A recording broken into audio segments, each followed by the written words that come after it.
courses in biology, chemistry, physics, and maths for those students that want to enroll in medical, dental, veterinary, financial, and engineering programs at the chosen university in the UK. So today, I wanted to come in and I wanted to talk to you about how you can help your teen turn mock mistakes into A-star momentum. Because you know how it is, parents.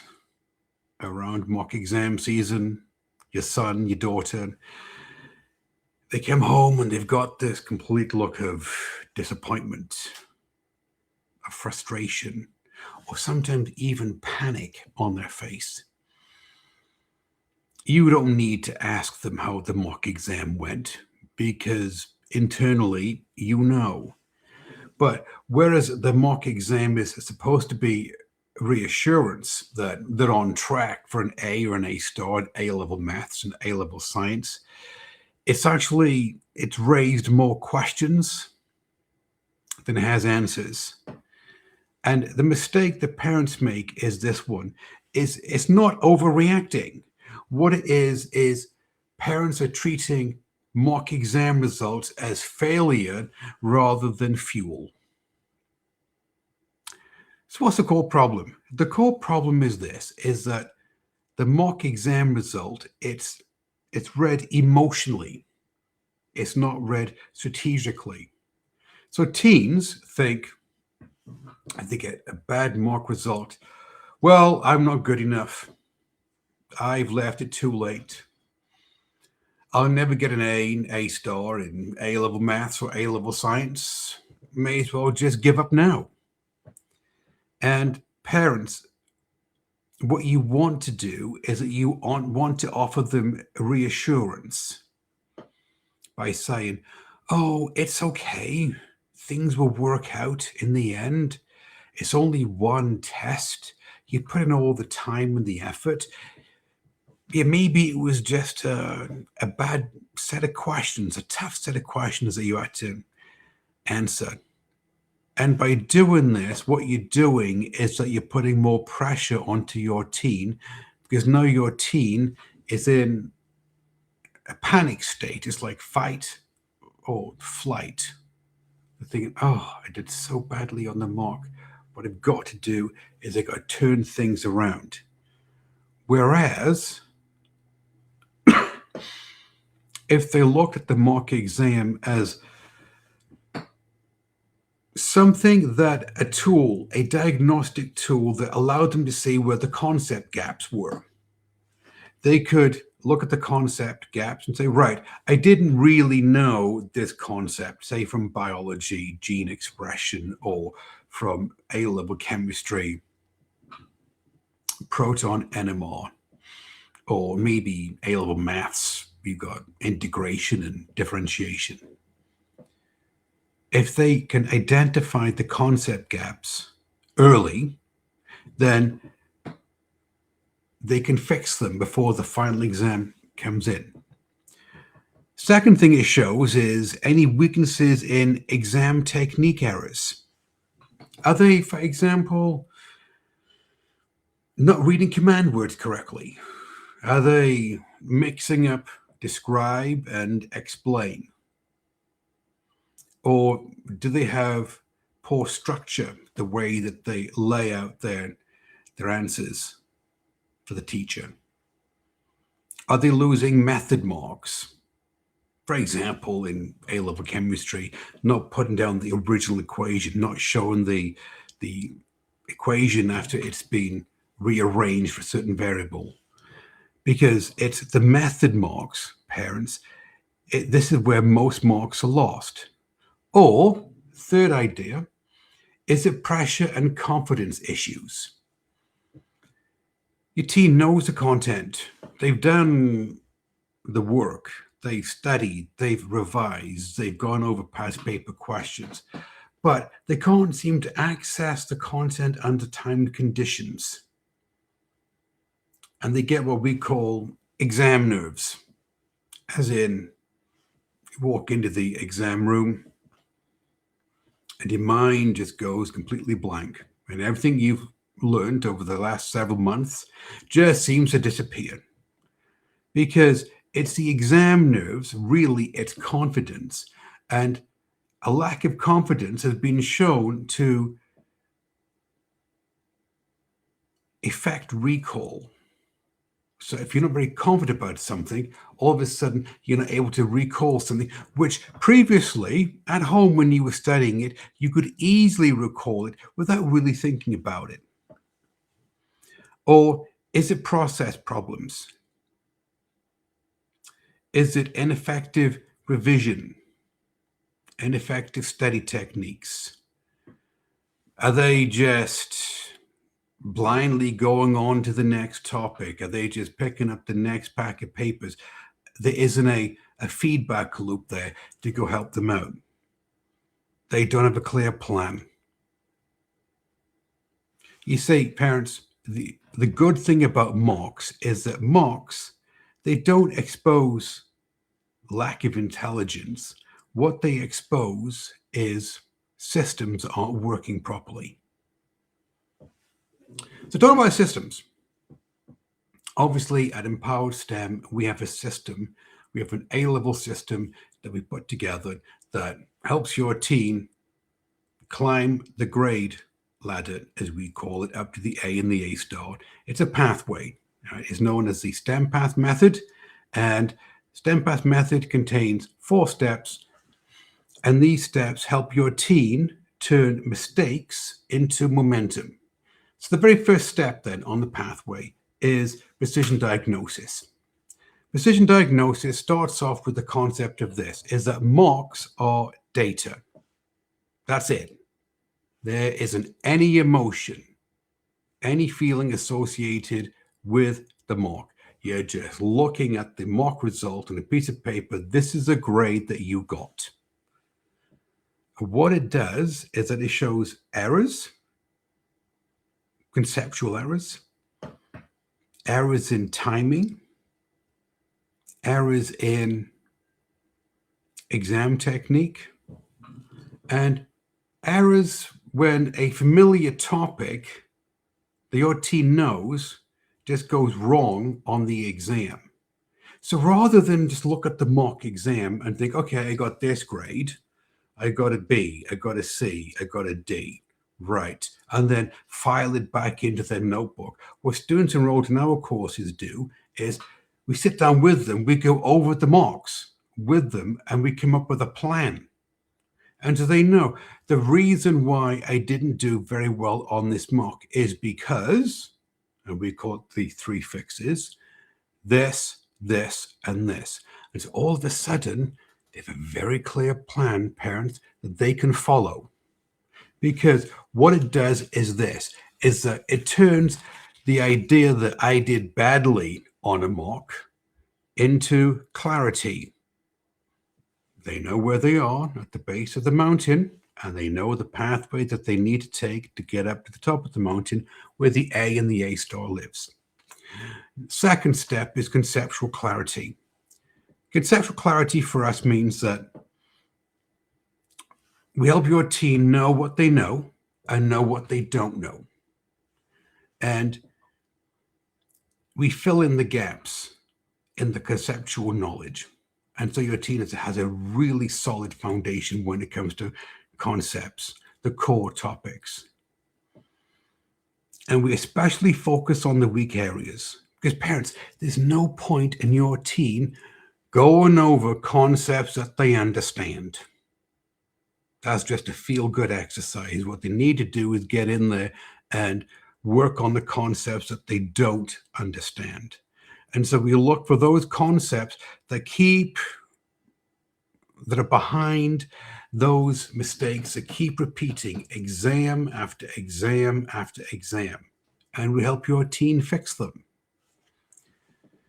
Or maybe it's some foundational knowledge that they need support with.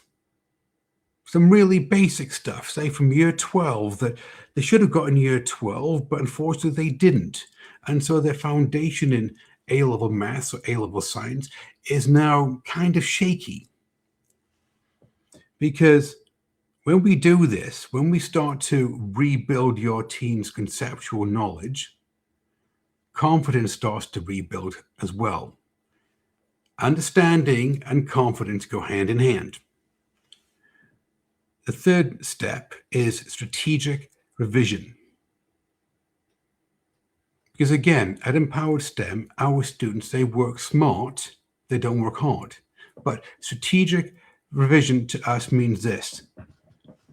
In the concept of a mock, the mock dictates what gets practiced next. If you are weak in this area, say from biology, cells, you're weak in this area, then this is what you practiced and practice until you were no longer weak in the area, until you've strengthened it up. Because what mocks do, mocks give your teen direction. It doesn't mean that they got to put more hours in, because they're probably working a good number of hours on the A levels anyway. But rather than just put the hours in, what we say is, let's give your teen some direction. So mocks to us are a map to give your teen the direction that they need in order to increase their grades. And they can do this by using targeted past papers. Now again, you've got to be really careful about this one, parents. So let me explain what I mean. By targeted past papers, you don't have to do every one. Just go back 5 years, for example, because we all know that the exam board changes up the question types once every 5 years. But by doing targeted past papers, what your teen is doing by recycling those papers over and over again, what they're doing is that they're creating rapid gains. But I need to be clear about something. What I don't mean is that your teen is memorizing the mark schemes to pass papers. No, I mean that they're picking selected past papers and they're doing them under exam conditions to see if they really know it. And by the way, they can switch exam boards when they're revising, because sometimes you just fall into the lull of what the examiner wants you to write down for your exam board. And so why not try a question from a different exam board to see if you can answer that one as well. And the fourth one is medical mindset. Medical mindset to us means helping your teen rewire their brains so that they become the type of student that would earn an A or an A star in A-level maths and A-level science, and they would go on to the university of their choice, and they would become a doctor, a dentist, a veterinarian. But in the context of mocks, the medical mindset means this, is that the mock shows you the mistakes that you made, but the mistakes are information. That's it. They're not at all attached to your teen's identity.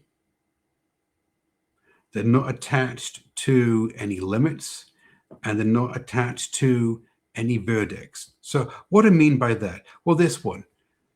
Sometimes teens link their identity to the grade they got in the mock exam. Meaning, well, I got a C on the mock exam, therefore I must be a C student. No. You got a C on the mock exam. That's it. It's a number on the page circled by your teen's teacher. It is not linked into your teen's identity. Your teen can be an A or an A star student. The two are not connected. It doesn't mean it puts a limit on what your teen can achieve in A-level maths and A-level science. Just because they got a C or a D on the mock doesn't mean they're going to walk out with a C or a D on the final exam. No, the two are not connected. Your teen can easily move up to the A or the A star in A-level maths and A-level science. They're not capped by what they got on the mock exam. There's no verdicts. This isn't, well, this is what I got in the mock exam, so therefore, I may as well just give up because I got a C, didn't I? I mean, so therefore, this is it. It's written in stone. No, it's not. What it is information that with the right mindset, with the empowered mindset, you can use it as a map to get the grade that you want.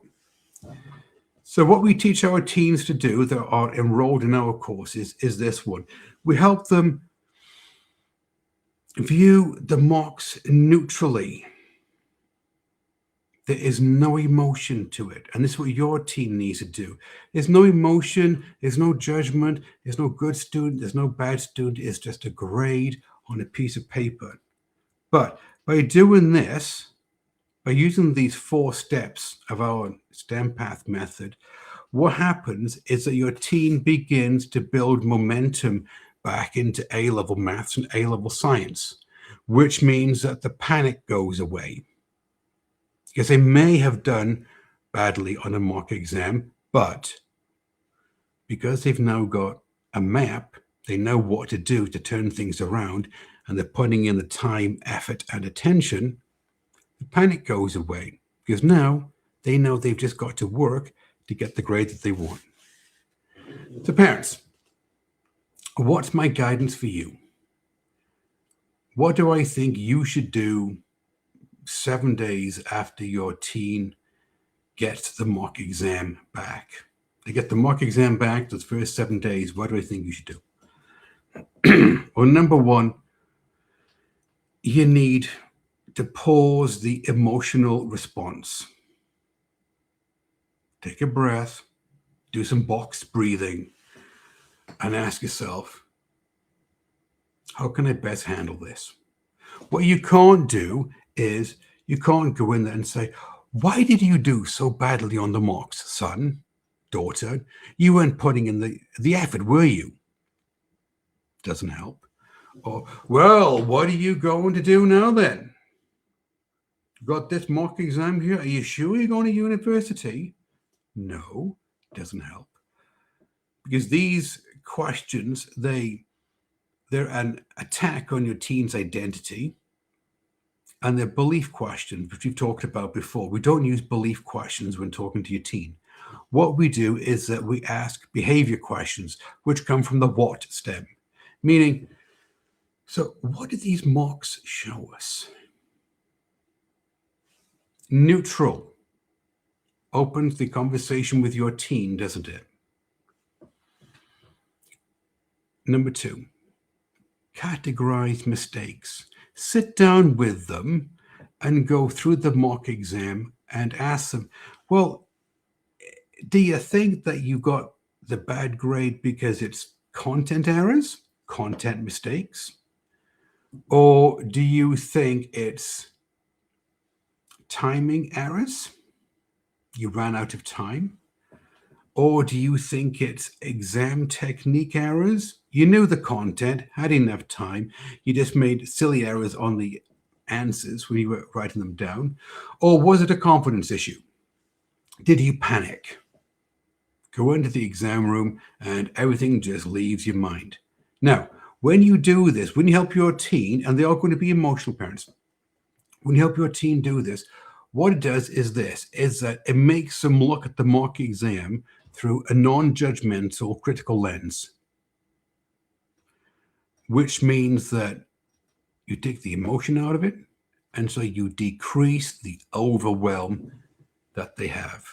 Yes, they may be upset, they may be emotional, but give them a couple of days and then have this conversation with them and help them start to map things out, to put things into perspective. Number 3, choose one momentum goal. Yes, I know, parents, you want to get in there and say, well, I think what we need to do is we need to do this, we need to do this, we need to do this, and also this, and we've got to change this around, and you can't have any free time in the weekend, and you've got to study more and revise more. I have to get you a tutor and everything else. Breathe. Just a one focus area, parents. One thing that you want to focus on, one improvement target. For example, maybe the first week it's, I'm going to help my teen write a study plan and put it onto the fridge in the kitchen, right? I'm going to check in with my teen the weekend. I'm going to help them see that they need to spend 90-minute blocks here doing past paper questions and 60 minutes actually studying, and map everything out. Because if you do this, if you give them a target which is achievable, is known as an easy win, then you start to increase momentum. Because momentum, it doesn't come from these massive action plans, 4 or 5 steps on each area. No, it comes from an early win when they start to rebuild their confidence. Number 4, reinforce the long view. Yes, parents, your teen right now, they may have blinders on. They may be looking at the mock exam saying, oh, this is it. It's the end of my day. Oh, goodness me. But what they need you to do is come in and tell them the long view. Right, look, son, daughter, it's just one mock exam. You have the rest of the course. We can certainly turn things around. And A-levels are just this chapter of your life. And after that, you can go on to university. Because at the end of the day, parents, it's this. One mock doesn't define your teen's final grade in A-level maths and A-level science. How they respond to it does. And this is the key distinction. One mock does not define the final grade. How they respond to it does. Let me tell you a real student story. Let me tell you about Sophia. Now, I've mentioned Sophia before. Sophia, when she came to us, she had been predicted at the end of year 12, she had been predicted an A star in A-level chemistry by her tutor, her teacher at school. And on the mock exam, she earned a D. I know. So she enrolled in one of our courses. And what we did is that we sat down with her. We went through the mock exam, just like I told you. And we put together a plan for her. And we helped her figure out, was it content, exam technique, timing, confidence? We put together a plan for her. And she started to work the plan. She started to put in the time, effort, and attention. She listened to the feedback from the teacher at school. She listened to the tutor who was running our course. And she walked out at the end of year 13 with an A star in A-level chemistry. She got accepted into King's, and now she is studying to be a dentist. But what it is, and by the way, she's not the only student that has done this. A lot of students have done this in our courses. What it is that it's a loop that they go through. They've struggled on something, the mock exam. And so they analyze their mistakes and they ask themselves, where did I go wrong? How can I fix it? They come up with some targeted changes that they're going to implement. And when they follow the plan, what happens is that the confidence starts to spiral upwards. And when the confidence returns, results follow. Parents, let me give you some reassurance. Mocks are not a judgment on your teen's intelligence. Mocks are not a judgment, a prediction of how they will do at the end of year 13, the final exams in A-level maths and A-level science. What they are is a diagnostic checkpoint. Now, teens that use the mock exam mistakes properly, diagnose where they went wrong, come up with a plan, and work the plan, they often outperform those students that did well but never adjust. What I mean by that is this. Let's say that your teen got a C or a D on the mock exam. They said, right, I got a C, a D, right. I'm not going to take it personally, no emotion. I'm just going to sit down. This is exactly what I got wrong on these concepts. I'm going to work on this exam technique, this timing, and my confidence. They're more likely to get the A or the A star. Whereas if a teen comes in and a student comes in and they get a B in the mock exam, and they go, right, well, I got a B in the mock exam. I know what I'm doing. all they've got to do then is they've just got to do loads of past paper questions and just memorize the mark schemes. And they walk out with a B. Why? Because they didn't adjust. They didn't course correct. They thought that because they got a B, it would work for them to get an A or an A star. But one thing to keep in mind, parents, is this, is that momentum is built now. It's not built in the final weeks before the exams. So parents, as always, I say this. If you're watching this live stream on Facebook and you like the content of these live streams, what I say resonates with you, well then follow us on the Facebook business page. Or if you're watching the live stream on the YouTube channel, then subscribe to the YouTube channel. The advantage of that one is that you can watch all the other live streams that we put out. We're always putting out live streams out throughout the week, helping you as a parent, give you the tips, techniques, and strategies that you need to help your teen secure the A or the A star in A-level maths and A-level science. And if you'd like to learn more about the courses that we offer at Empowered STEM, really easy to do. There's a link in the description on the Facebook and on the YouTube. Click on the link and then you can fill out the form and a member of my team will reach out to you and you can have a non-sales, non-committal conversation with a member of my team. Real easy.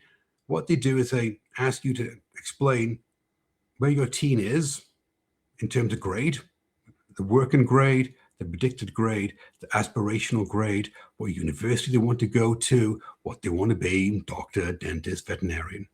And parents, you can ask all the questions that you want. And so at the end of the conversation, you'll feel well informed and well taken care of. And we'll explain to you how our courses work. And if it's a good fit between what you want as a parent and if we think that we can help you out with one of our courses, you've got all the information that you need to make an informed decision. Everybody take care, and I'll see you on the next one.